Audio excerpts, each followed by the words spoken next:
Welcome to How to Get What You Want. This podcast is for driven women ready to claim their goals and navigate their careers with clarity and confidence. Join me as we explore real stories, tools, and strategies to help you steer your career exactly where you want to go. Let's get started on helping you get what you want. When you want to ask for more, who gets in your way? The person who says no or you? Let's talk more.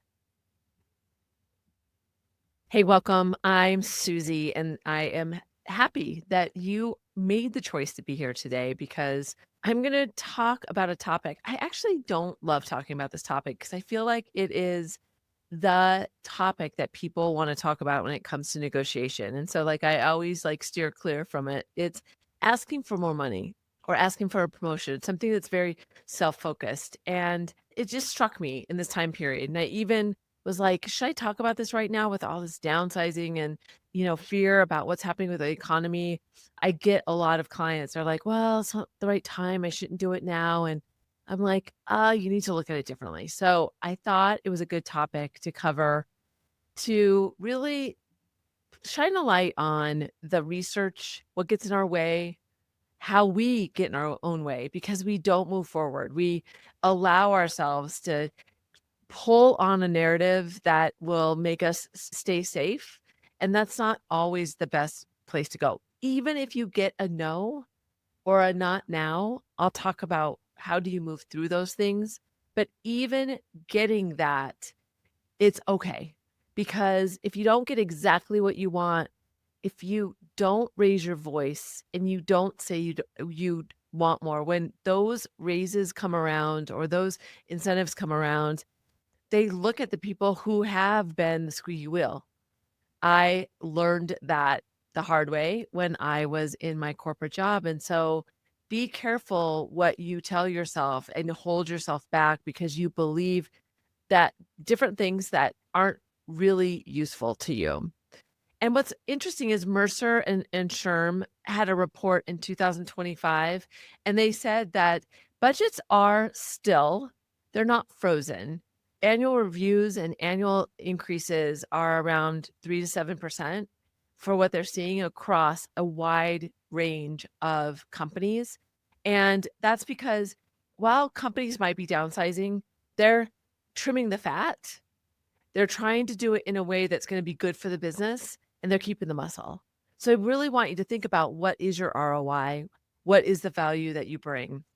So when you think about your ROI, it's really important that timing plays a factor in asking for more. Because when you've done something that has a positive impact on the business, whether it is driving more revenue or cutting costs, it helps make your case. And so timing related to one of those activities is key because that helps whoever you're asking go to the right place to get a yes. And so those are really the data pieces that somebody needs to make the right decision for you. And it's really important to think about the channel that you're going to do this in. And it's easier to dilute it by sending an IM or sending an email. Those are not the right places, the right ways to make your case. And it's really funny to me that I have so many seasoned executives and really bright people that listen to this podcast. And so many prepare business cases for a slew of things that they need budget approval for, complex projects, a contract they want to get signed. So they know what are those components to be making a case internally. But when it comes to them, they don't think about all those components. They really zoom in, they get this scarcity mindset and they zoom in on, oh, I need this. And I want to just ask for the money, but they don't zoom out and think about what value do I bring? What metrics am I directly plugged into that move the business forward? What are the KPIs, the results that I can point to that I had some correlation to? Those are all great ways of looking at the problem that you're solving and you're the product. You're the value. You're the muscle that the company needs to continue forward. So when you can make a great case for your ROI and you can think about the timing and you can look toward the future of what you can bring, because really an asset, you, gets better over time if there's an investment in it. And listen, retention is something that companies are really worried about right now, especially good talent.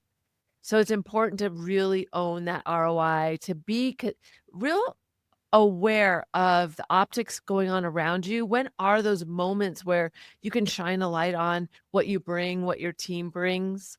And I think a really great thing to always know is what are those components? Have those at the tip of your fingers, at the tip of your tongue. Think about that ROI when you live it and breathe it, when you put it on your monitor or you review it on a regular basis and you celebrate just even to yourself the ROI you bring, you will increase your confidence. But there are psychological blockers that get in our way, right? This fear of backlash.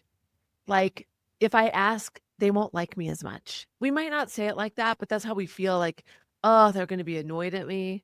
They're not going to want to give it to me. They're going to think about how selfish I'm being. I hear this all the time. And I get people that just, I don't want people to think that I'm only doing this for me. Well, listen, you're showing up every day to work and you're providing value to them. You're not doing it just for you. That is just not a selfish act. That is paying for what you get. So think about it differently. The other thing is this is about resending an offer, and I just wanted to bring this up here because it definitely relates. It's so funny, people don't like to ask, and 87% of employers have never pulled an offer when somebody asked. 87% never pulled an offer. And in fact, 84% actually expect you to counter. I remember one time I had a woman in one of my workshops, and my perception was I had worked with her for a while, so I knew she was very confident. She was very good at what she did. And when I was talking about that idea of people counter, she put her head in her hands. And I remember thinking, is she just bored with this? Is this not valuable to her? And I asked her, what's going on? She goes, I'm thinking back on all the times I didn't ask. And I'm just so mad at myself. It was expected. And they were like, wow, I got away with it. I certainly understand that. And your boss or whoever you're going to ask, they understand that you're doing this for a reward. You're not doing it as charity. So really hone your value and understand what that is. And especially in this time when economy is really tight and there's just so many things going on, we think we should just be grateful to have a job. And I'll tell you, I've heard leaders use this. You should be grateful to have a job. And I just think, that is not good leadership, first of all. But that is not okay. When I think back on what I just said about retention, 91% of senior managers are really worried about retention. They don't want to lose their good people. And there's a lot of data about how much it costs a business to lose somebody. So don't be sucked into that idea that I should just be happy. It's really important to think around the value that you bring and not about the fact that you should just be hanging on. That's not the point. It's really important. Companies need you more than ever now. So really, how do you reframe that? Not as something that is selfish, self-serving, but it's the value that I bring. I am my ROI. I bring value to the company. And even if you have to, on a regular basis, just say to your leader, hey, I really want to spend 5 minutes of our time in our one-on-one to think back about what my role, what the ROI I'm bringing and the teams, because there are things that you may not even know. So you think about your ROI, there's a lot of components to that. It's what you do in your role. It's how you bring value to others within that organization, to your colleagues.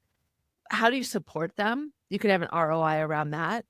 You could have ROI around mentorship, if that's important to the company, and helping others so that you have a dotted line to those results of that other person. So Be really thoughtful around looking at your ROI from a really broad view. Look and brainstorm around, I have these KPIs. I bring this value to individuals. I bring this value to my team. I bring this value to my direct report. There's a lot of different ways of looking at it. When you brainstorm, you can really think about what are all the components of the ROI that you bring. And even if you have to think about it as look at yourself a little zoomed out from somebody else's perspective. If you were going into your job, how would you really sell that you're the right person for it and what you bring to it? And how do you provide value beyond that? Or maybe you think about it from the viewpoint of your boss so that you can say, have them help you understand those ROI components that they really appreciate, that they really see. There's a great leader in the senior ranks at a Fortune 20 company who talks about the track A of your role is what you do every day and checking the box for doing it really well in what your role and responsibility is. But the track B, especially as you go up in the organization, is about how do you provide value to the business? How do you look out to other people? So, what is your track B? What are those ROI components associated to that? I get really excited about this because I think there's a there around that. I have a really good friend a few years ago. She came to me. She was a VP, just for some context, and she wanted to get to an SVP role. And her boss was not a great advocate internally. She had influence, but she just didn't like to make waves. So we talked through a whole strategy on how she learned from others, how they got to their elevated title, what was the process, how do we get there? And she armed her boss to ask for what she needed and helped her do it. Thinking about the way you do it, the when, and she was very thoughtful around the ROI she provided. She was a creative director, so she saved them a lot of money in booking different creative agencies that they used on the outside. She was able to put a number around that. She provided guidance to other leaders that were across the organization. She put an ROI around that. She was looking at the future in terms of their culture reach so that she could be on the onboarding to help bring in new talent and mentor them along the way. So she put an ROI around that. She gave such a story, a compelling story that really told the narrative that was easy for her boss to bring forward. So when you think about this, I wanted to kind of distill it down for you. Think about your ROI every day. What value do you bring? Have it up somewhere where you see it. Distill it down to 5 major points. Look at it on a regular basis and make it fun to look at. Celebrate yourself, celebrate the team, and look at it more broadly. I can't emphasize this more, but put it in a place that you can see it, that you'll see it all the time. It'll allow you to just bring it up from time to time, make that space to your leader, and get excited about it. You don't have to frame it in a way that sounds self-serving. Frame it in a way that works really well. And then the second thing is when you're going to ask for something, really think about the medium. Where are you going to do it? The best case scenario is in person at a time that works for the other party, where they feel like they're set up for success, being really thoughtful and have situational awareness about what is important to them and being able to do it in a powerful way. So setting up the meeting, thinking about the location, what is the interest of that person that's sitting in front of you, but what's the interest of the business as well? How can you make it easy for them to bring it forward? So thinking about that medium and being aware of that is really key. And then have a kind of good, better, best scenario. What would you be happy to get? What is the basics of what you want to get? What would be good? What would be better? Maybe it's that plus something else. And then what's the best? What would you just be so excited to get? If everything came and all the pieces flowed, and be really clear about, can that person give you that answer in the moment? And if not, what are you going to do about keeping it moving forward, whether it's timing, whether it's going with that person to make the case for you? So having a good, better, best is really important because When you're clear about what those things are that you need, you can really drive toward that. It gets you clarity about what is possible. And of course, you have to do your due diligence. You can't just ask for the moon, but don't limit the opportunity by only looking at what would be satisfactory. Because when you look at all, it really allows you to expand what you want. And then it gives you a walk away. If you don't get the good, then be okay with a walk away, but know what that means. Maybe it means you're going to start looking for something else. Maybe it means you're going to have further conversations with other people within the organization, whatever that is, and whether you're going to tip that hand or not. But what is the better walk away around this is if you get the middle, then you know that that was a good ask. Because if you would have only asked for the good and you didn't ask for the great, then you know now if you got the great that that was a good ask. So it's good feedback back. It also eliminates the hangover in the moment because you were really clear about what's important to you, and that is critical. So let's really just land this plane. This is such an emotional aspect of doing great work. When you do great work and you understand your ROI, you celebrate it, you do it in a way that's authentically you, but you're not shy about confidently telling other people what that muscle that you bring to further the business. That is something that is essential to the business moving forward. So allowing others to see that really primes a pump for you. So don't forget that there's research that shows that if you have a really great frame and a pitch and you have the right time and you think about how you want to move that forward, you're going to have better success. You're going to feel better about the contribution that you bring and the value to that compensation that you get back. Stop limiting yourself by looking at it as just a number. Think about it as the compensation that you get for doing such a great job. Remember, it's important to advocate for yourself because it also shows that one, you care about the contribution you bring, and it gives permission to other people around you to do the same. It raises their confidence as well. And you don't want to be the path of least resistance when you never ask. Be somebody that asks on a regular basis because you understand your value and because you understand that you provide that value for the betterment of the company. So you deserve that compensation.